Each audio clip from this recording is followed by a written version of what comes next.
Welcome to the 8 Billion Project, where we're on a mission to make an impact by discovering and sharing the purpose of every person on this planet. I'm your host, Liza, Florida. Enjoy today's episode.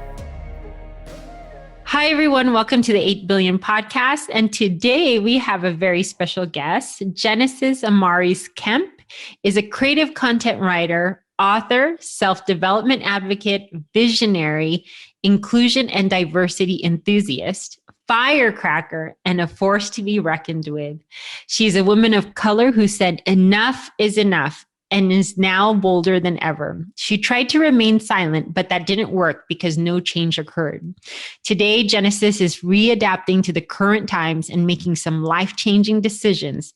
She is stepping outside of her comfort zone by speaking up, challenging the status quo, and refusing to let limitations on her keep her down. Genesis has been featured on 4 dozen plus podcasts, magazines, and then decided to finally start her own podcast, Gems, with Genesis Amaris Kemp. Welcome, Genesis, to the 8 Billion Podcast. How are you today? I am doing well. And first and foremost, Liza, thank you so much for allowing me to share space with you. Oh, it is all my pleasure. I am all about sharing space and holding space for growth. That's why I'm super excited to have this podcast interview. I've read so much about you. I've watched your other podcast interviews. I'm like, yes, she is a woman after my own heart because you are absolutely taking a stand. Right?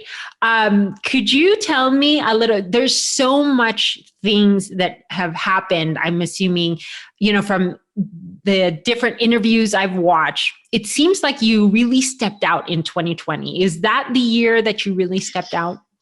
Yes. I guess that was my breaking role year. It's like, I'm coming out. I want the world to know.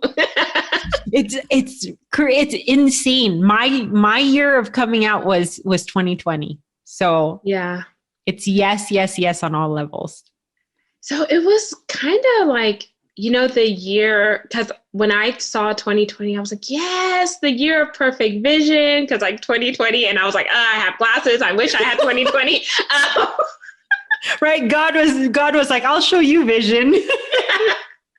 So then whenever the year happened, it started off good.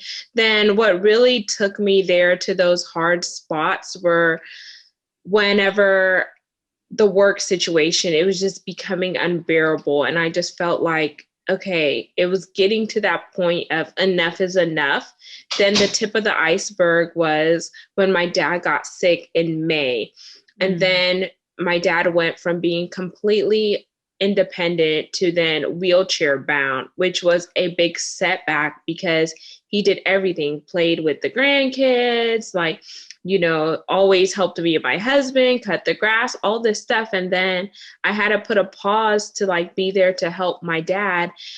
And that took a lot whenever you have to step into a role as a caregiver, especially me being the youngest out of my siblings, and then also being the one who does not have kids. But at the end of the day, my dad and I were super close. He was like my best friend. Sometimes I felt like I could talk to him more than I could talk to my husband at times. And it was hard to see my dad in that state. And then fast forwarding, my dad ended up passing away in November last year. So November 25th, right before Thanksgiving, which was, Thanksgiving was one of our favorite holidays along with Christmas. So it was just. I'm so sorry to hear that. No, really. I mean, from me, I lost my mom 3 years ago and I just visited her yesterday. So I can only imagine the devastation on top of all the insanity of 2020. It was crazy. And I'm sorry to hear about your mom, but it's good that, we could still smile and think about the joy and the memories that we shared with, our parents. And even though they're gone from the earth, they still live on within our heart. And we could just look at videos or different things that they did. And there's different ways that they're going to be here with us is what everyone is trying to tell me. And And the good thing is that even though that happened to my dad and it was horrible, now it's like I'm able to like help other people who have recently lost a father or who have lost a mother and kind of help them get through the grief, or because it's different for everybody. So I was like, okay, there was a purpose in it, you know, some type of way, some good is going to come out of it. And then after my father passed away, 1 week later, I found out that I was going to be laid off from the Fortune 500 oil and gas company that I was working with. So they told me on December 1st, but then they said, oh, but you could work up until February because we need you to train somebody. And I'm like, wait, that doesn't make sense. If my position is being eliminated or going away, why am I training someone? So then they found a lady who was, I think, maybe 4 or 3 years away from retiring, that they were bringing her into my position. And I said, you know what? I could either get bitter, or I could be better. And I was like, when one door closes, multiple doors open. So I felt like, you know, spiritually as well as religiously, it was like my time to take a step back from the corporate world, because I had spent 15 years in corporate America as a whole and 12 years in the oil and gas and energy sector. And I said, okay, all I know is work. And I said, maybe it's time for me to redefine who is Genesis and what do I need to do and how do I need to show up in the world? How do I need to step up to the plate? And while all these things were going on, I was writing my book. So my book had came out last year in May, and then May was, like, as I mentioned earlier, the hard month for me. So when my book hit the market, I couldn't even celebrate my book because I was so worried about my father. And then after my father's funeral and everything, people were reaching out to me, asking me if I was okay. People were also asking me about the book and etc. And then I heard some constructive criticism from some of the people. They're like, hey, what happened? Did you get your pay increase? Or did you get your classification level change and all those things? So I was taking the feedback from my audience, and I said, you know what? A lot happened in 2020. So I'm going to go back and redo my book by introducing a new chapter. And I called it 2020, Far from Perfect Vision, but a Slap of Reality. I love it. I love it. Wait, let me ask, okay, audience, I did not actually mention this in her bio, but Genesis is the author of Chocolate Drop in Corporate America, From the Pit to the Palace. So yeah, there you go. There you go. Now, tell me, Genesis, did you write? I'm assuming because you were saying that you had your father's funeral, people were kind of, asking questions and making comments about the book. You had already started your journey as the author with Chocolate Drop? Yes. So I started the journey, and the first edition of the book came out on May 27th. Yes. Of 2020. Of 2020. So, and then May was the time period where my dad got sick and was hospitalized. And then the second edition of my book came out in February 2021.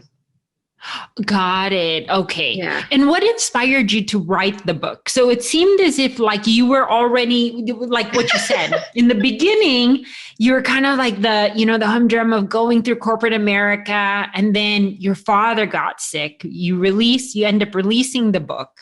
Mm-hmm. And then he passes in November, but then you end up adding a chapter. Yes. Yeah. But what inspired you to first start writing the book? A day of frustration in corporate America. When I just got tired of just seeing the way that they were treating minorities as a whole, like how I was being treated, how my Asian coworkers were being treated, how the Hispanic coworkers were being treated, because oil and gas is a male-dominated industry, but it's ran by older Caucasian males. So when you're a minority working in a predominantly Caucasian organization that's ran by older males, or like we call it, the good old boys club, then it's kind of hard to kind of just sit back and watch things unfold, because there's a certain way that you treat people, no matter where they come from. You just don't treat people any kind of way. You don't talk to people any kind of way. And the reason why I just felt like enough was enough for me is because I'm first generation American. My dad was from Curacao, which is right off the tip of Venezuela, part of the ABC Islands. And my mom is from St. Vincent and the Grenadines, the West Indies. So I've seen various, like how my parents had came to America, how hard they had to work. Then being married into, a family that has different cultures. Like my husband's stepmom is from Guadalajara, Mexico.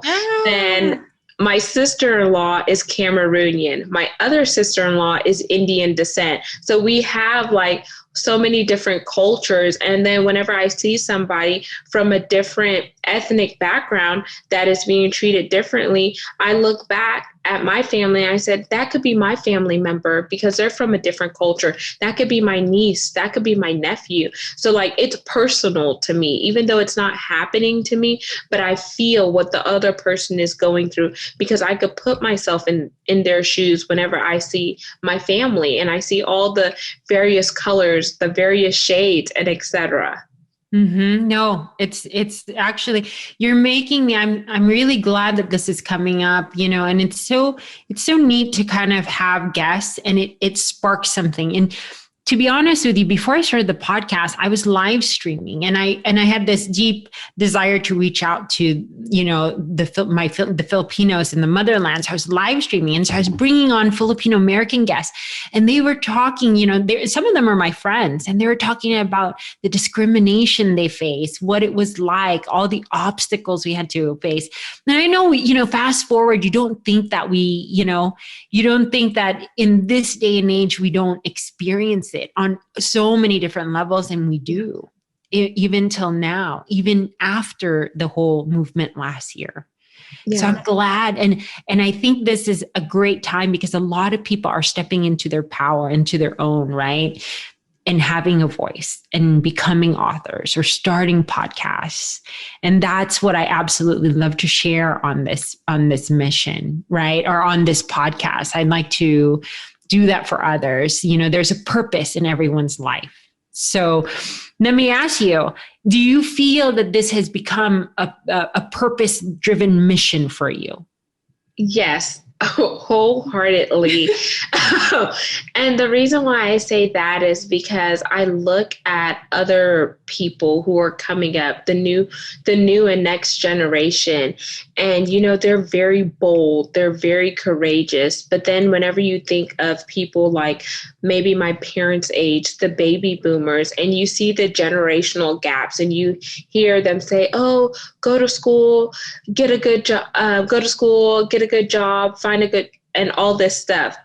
And it's like, wait, things have changed from when you went to school, you got an education, you got a good job, and you worked there for like 10, 15, 20 years. Well, companies aren't as loyal as they were back then. So then you have, my generation as well as the other generations coming up. And we want to step into the entrepreneurship. We want to be able to telecommute. We want to be able to do community outreach and make impacts and stuff like that. But then you see that there's a clash between cultures, ages, and there's sexism, and there's so much stuff because everyone is, polarized. They're all on different sides of the spectrum, but no one is willing to come together and just talk about it. So then I said, I could kind of relate to the baby boomers because I have older siblings, and I felt like I was technically like the only one because there's a big age gap between my siblings, between my brothers and I, as well as between my sisters. So it's like both of my sisters went to school together. Both of my brothers went to school together, and I had nobody. So it felt like I was the only child in a sense. Right. Did you say middle child? Well, I'm the baby. Oh, you are the baby. Okay. Mm-hmm. But the gaps were really, you were saying the gaps were big. Yeah, like me and my older brother are 13 years apart. Me and my other brother are 11 years apart. Me and my older sister are 4 years apart. And then me and my other sister are 2 years apart. But we didn't really grow up together. So Got like the boys had each other and the girls had each other. And then it was kind of like me. And then there was Genesis. Yeah. Yeah. Okay. Totally get it. I have a big age gap between me, my brother and sister are going to kill me. No, my sister can kill me. Well, as long as you don't know my age, but there's an 8-year age gap between me and my sister, and then me and my younger brother. But it's weird though, because I would say like, yes, you could feel it growing up, but when we got older, it almost feels like we're all within just a couple years apart. You know what I mean? But I was the middle child, black sheep of the family, and you know what I mean? The one that goes against the grain. Yeah. Yeah, but hey, I'm doing something wonderful now. I have a calling. Yes. And it's like you don't realize what your calling is until you kind of have those rough spots and you hit those hard roadblocks that you realize there's more to me. There's more to what I'm supposed to be doing. Like I could ignite my passion, and my passion can fuel my purpose, and my purpose is going to help me walk out my destiny, assignment, and calling.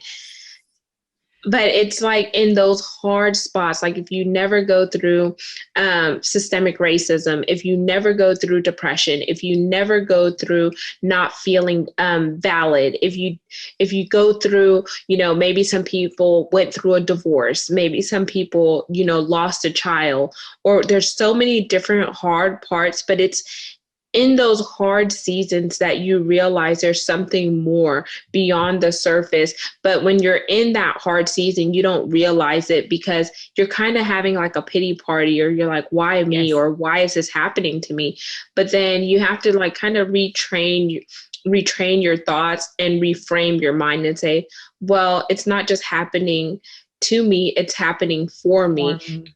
Yes. And then the for me is going to help you ignite and jumpstart. So had I not faced the systemic racism in corporate America, had I not faced, the pay disparity by being underpaid. And when I say underpaid, I was at a CL 15 and my peers were at a CL 22. But it wasn't until I was bold and courageous and spoke out after the whole Black Lives Matter that I got a 20% pay increase.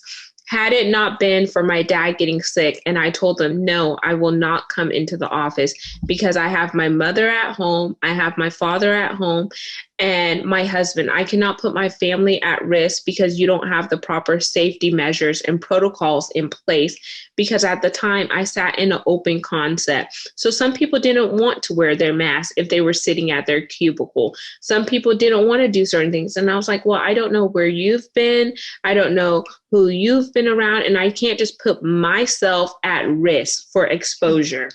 True. Very true. So there was so many different things that were happening, but then I was like, you know what? I have nothing to lose, because I felt like I was already mentally checked out, but it was just different incidents that were just driving me over edge. But it was the writing that was therapeutic for me. And by me releasing the thoughts out of my head, putting them into my phone or onto paper, it allowed me to self-reflect. It gave me that self-awareness. And then it was building me up gradually. And so even though I was working and I was, I went from going into the office to working remotely, I was still allowing those incidences to fuel the fire. And while it was fueling the fire, it was giving me more momentum to share and write my story, because my story is to impact and change lives and tell people, no matter where you come from, no matter what industry you're in, no matter if you've been slighted, like I am there with you. I've been there. This is how I overcame, and hopefully you could get some of the tips and tricks that I use to help you overcome, or we could do it together. Right. No, that's amazing. And that's what I'm saying, is that everyone is being pushed and birthed to, right? And it almost seems like on top of just 2020 in and of itself, there was all the personal things that started to happen, right? I mean, people were losing family members, whether it was COVID or not. You know, I on a personal level, I experienced, I don't know, anywhere from 10 to 15 deaths in between family and friends just last year. And I only had one that was like COVID related, you know, but it's crazy. That's what I'm saying is that, and oftentimes that's where people find their purpose because they're going through so much change. They've been hurt. They're going through such deep pain. They're in depression. But that's, you know, I think it was one of my podcast interviews. I was just saying sometimes it's in the darkest of light. I mean, it's in the darkest moments that light turns on. And that's why I was saying, because everyone's like, what's 8 billion? You know, like you're going to interview 8 billion people. I said, no, we'll have 8 billion, you know, population in 2023, but everyone holds a light within them. It's just what ignites it, right? Mm-hmm. So Genesis, what I wanted to ask you too, I mean, you began your writing about the book and launched it last year, but I can't imagine with all those years, was it 15 years of frustration that was built up because you definitely are calling it enough is enough. So it was 15 years total in corporate America, but 12 years in oil and gas as a whole. But it was 7.5 out of those 12 years where I was frustrated. And those were the years that I worked for the Fortune 500 company. Okay. And it wasn't like, so what you're saying is it just was all inclusive of like all the different experiences you were having. And it really was in the workplace, right? Yes. In the workplace, as well as a little bit personally, I saw some overlaps there with racism. But what really was the driving factor behind the work was work as itself as a whole, and just being in a toxic work environment where I had to literally go from the bottom to the top, and it wasn't easy. Like it was a constant fight and struggle because I went from being at the Fortune 500 company. I had to start all the way over, even though I had previous oil and gas experience at a smaller oil and gas company. So I guess let me unpack it so you could kind of connect the dots. Okay. So when I first got introduced to oil and gas, I worked at a smaller corrosion company that was ran by British people. So I started there in high school in 2009. I started as an imaging clerk, quickly moved up to a project coordinator. Then I went to be a HSC assistant. HSC is health, safety, and environmental. Then I became the HSC interim manager. And then once I got up that high, there was nowhere else to go, and I was pretty much capped off. So then that's whenever I started to look outside of the company because I wanted more fulfillment, especially at a very young age. I was like, this is not going to be my level of success. Like I want to do more. I want to travel. I want to make an impact, and etc. So then I started applying for Fortune 500 companies. I had three job offers. Finally, I accepted a job offer with one company. And then it was like I had to start all the way over, even though I had experience. So they brought me in as an administrative assistant, even though I had technical experience, even though I knew their rigs, their platforms, and et cetera, in Equatorial Guinea, which is in Africa. And I was like, oh my gosh, like, the interview went so well. Like I thought I was going to do a technical position. And they're like, well, we really don't have one right now, but would you take this admin role? So then as soon as I got in the company, I started as an admin, stayed in that role for about 4 years. And then I ended up changing my entire degree to match the company's needs. So I went from being a psychology major to getting my degree in supply chain and logistics technology with double minors, one in purchasing and one in organizational leadership and supervision.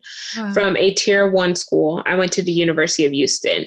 Then when I graduated, they're like, oh, well, it doesn't really work that way. And I'm like, wait, so that was another hoop I had to jump through in comparison to my white colleagues.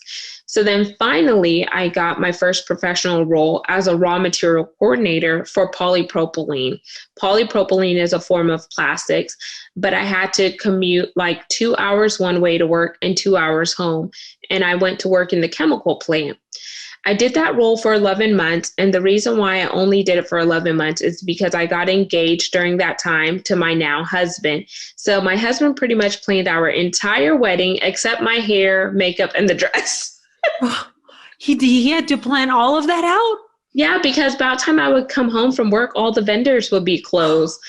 So then... That is so cute. Yeah.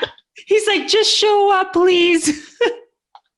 I felt so bad. And I said, oh my gosh, I hope he doesn't leave me or whatnot. And he was asking me for input, but there was so much going on at work where I just couldn't focus on planning a wedding, doing work. So he planned it. He had some input from his mom. His mom decorated everything. Then we finally got married. And then I was transitioning to a new role. So I went back to headquarters because I told him, hey, I had just got engaged. Like, I'm getting ready to get married. I just cannot spend this much time commuting because it was like some days 3 hours, some days 4 hours. It was just so long given traffic.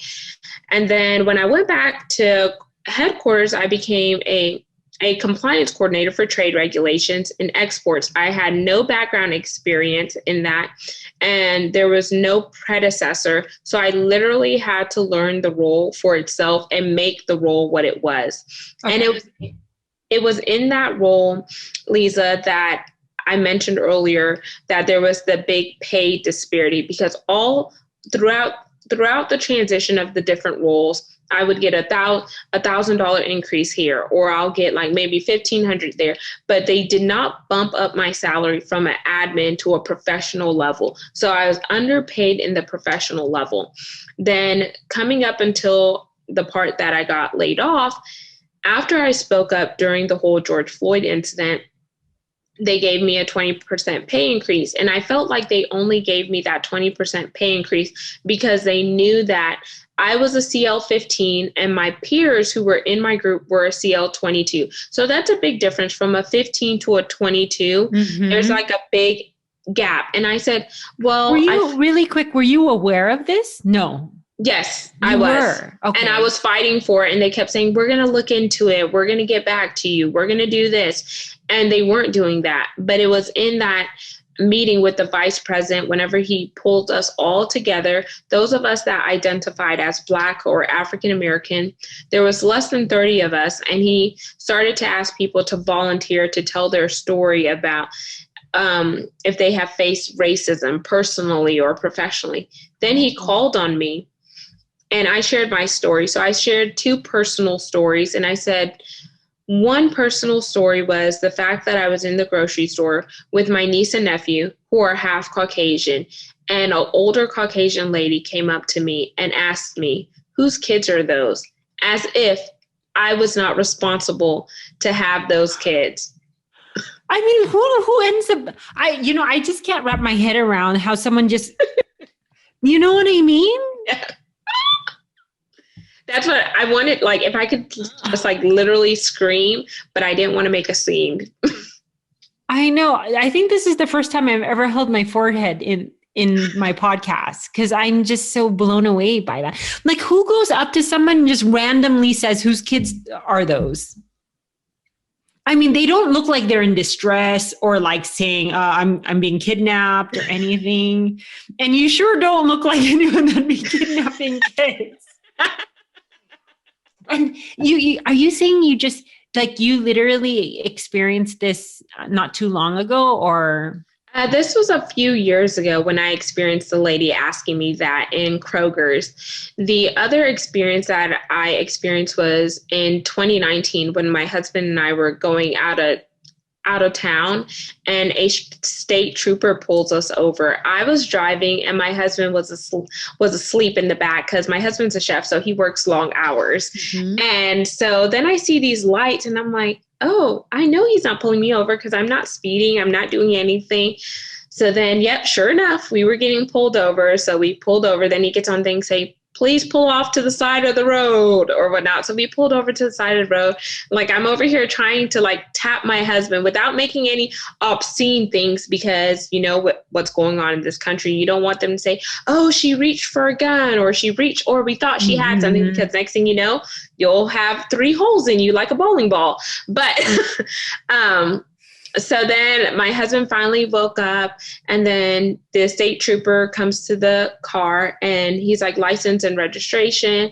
I gave him that information. He's like, okay. He goes back to runs it. Then he comes back and said, oh, I just saw that you worked at this company, which is the Fortune 500 company. He's like, wow. And then he asked my husband for his information, his driver's license. So my husband gives him his driver's license, and he's like, wow, you're a chef at this place. So we both worked for reputable places at that time. And the way he said it was as if we couldn't have those jobs or whatnot. I see what you're saying. So then fast forwarding, he's like, well, you know what? I'm just going to let you go with a warning. And so we spent all this time being pulled over on the side of the road, him being demeaning in a sense, telling us, oh, wow, you work at X companies or whatnot.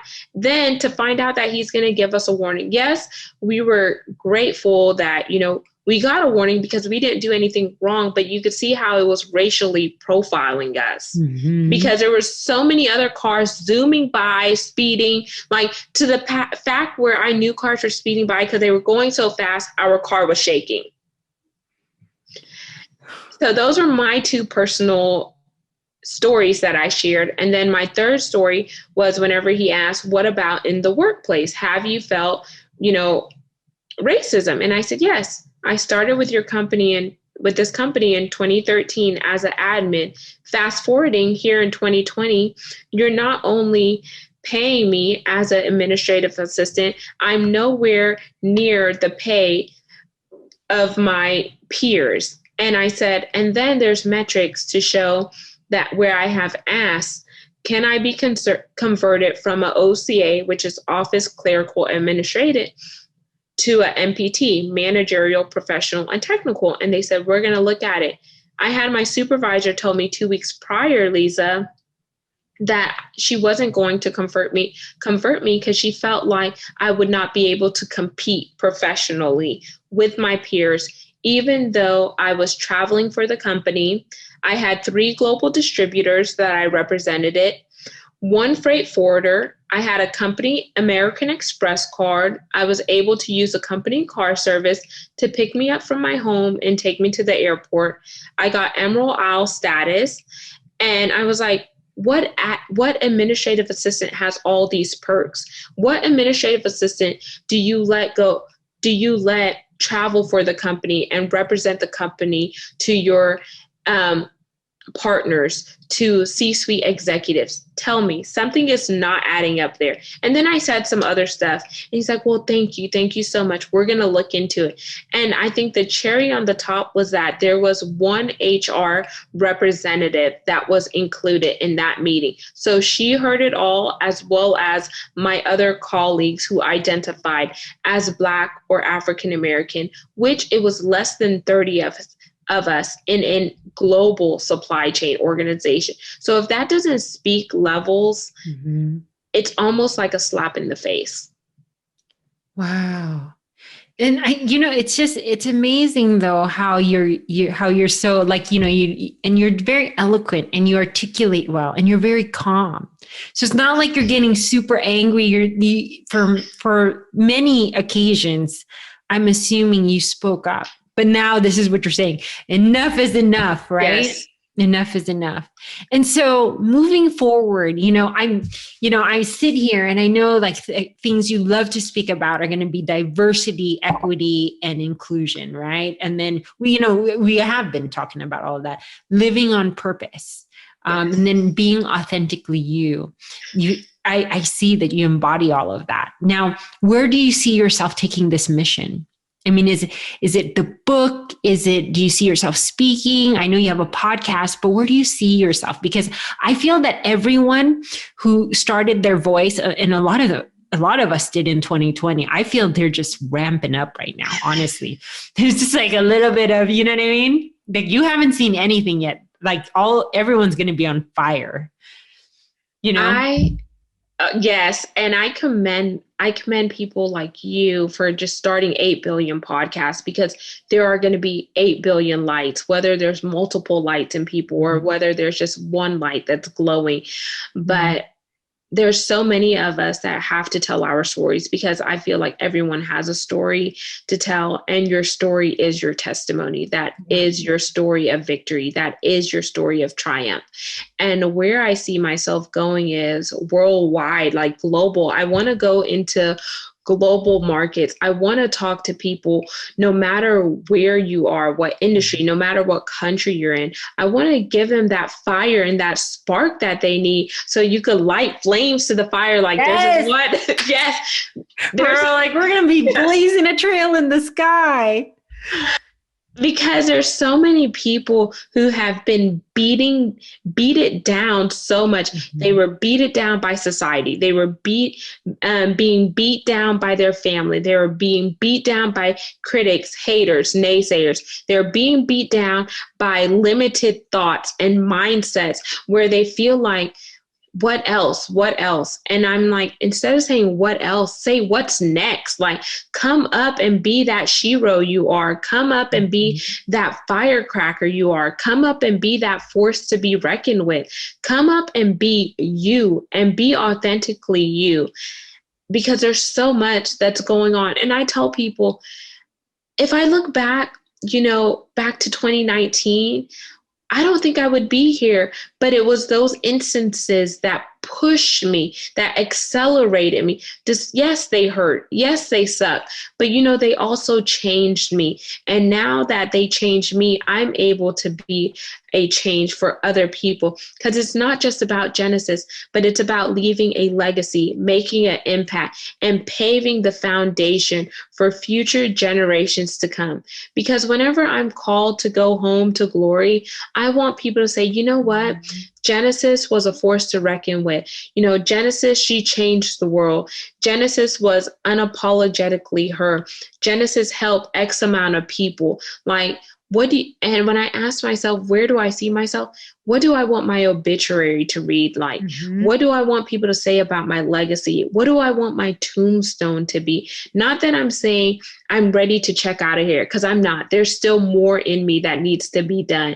But I'm just saying, when I think about me and where I am now, had it not been for the crap and the crappy people that treated me wrong, it wouldn't have made me the woman that I am. So I salute my haters. I salute all the people that said I wouldn't make it. I salute the people who didn't see the value in me. I salute the people who try to keep a muzzle on my mouth and keep me to be quiet, because all it did was ignite my inner lion, because I am a Leo, so Team Lion. I'm a Sag. We're fire signs. Yes. We're feeding off each other's energy. It just ignited me. And then me just being a spiritual and religious person, like, that's where my purpose comes from, because I wasn't placed on this earth by accident. I was placed here for a purpose. And once that purpose is fulfilled, then I will be called to glory to do other work in the afterlife. But until then, I'm going to rock out here on earth, and I'm going to be me. I'm going to wear my curly coils that I couldn't really wear in corporate America, because I felt conditioned to straighten my hair and get Dominican blowouts. I'm going to be on here. You did? Yes. I've got to see some pictures of you then. Oh my gosh. It's just really standing in your power. Yes. It absolutely is. No, and I'm sorry I interrupted you. No. I like how we're feeding off each other.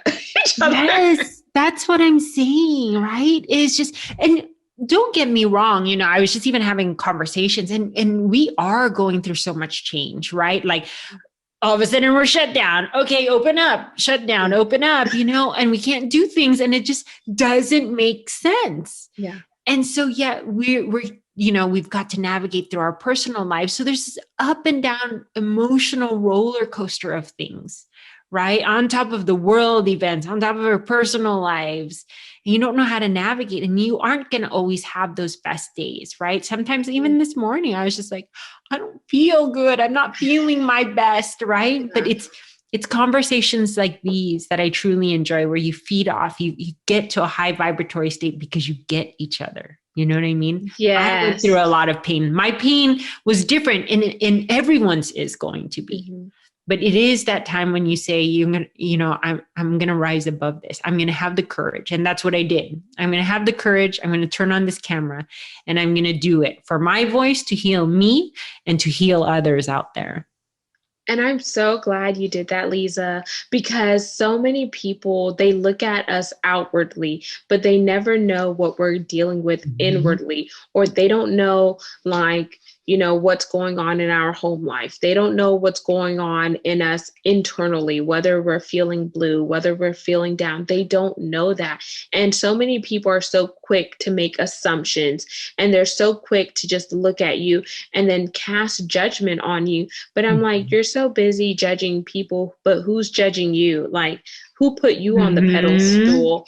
And I'm like, it's just so hard because people see you one way, but they don't know your backstory. Or then they see you at this level of success, but they don't know, like, the nights where you had to go without certain things. They don't know that, you lived off of one income. They don't know that, you had to sell certain things. They don't know that, it was a struggle. They don't know all the things that somebody had to go through. They just see the glamour and think, oh yeah, they're on this platform, but you don't know what they do beyond the platform. You don't know what they did to get to where they are. So I tell people, never assume what someone has, and never assume how a person is, because by you assuming, you're not taking the time to see the gems inside the book, because you're only looking at the cover.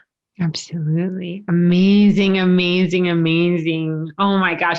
Sometimes these interviews or podcast recordings go by so fast, especially when there's such an energetic exchange, right? Of love. And that's basically what the 8 billion is. It's here to tell everyone's story. It's like a snowflake. Every snowflake is unique. That's what I said. I was telling my friend, she was like, why are you going to call it 8 billion? I was like, because there's 8 billion lives. That means there's 8 billion unique stories, everyone trying to figure it all out. Right? Yeah.